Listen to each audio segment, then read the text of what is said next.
The ZACC's latest bombshell is shaking the nation. Before we go any further, don't forget to like and subscribe.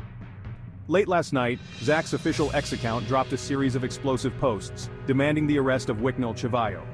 That's right, the same Chivhayo known for his high-profile connections and money laundering allegations. In a twist no one saw coming, the posts ignited a firestorm of reactions online. Some hailed the call as a brave act of whistleblowing, while others questioned its authenticity.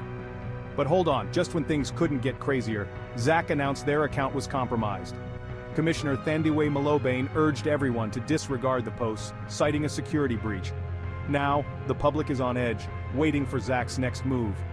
Will they address the breach and the bold claims against Chivhayo?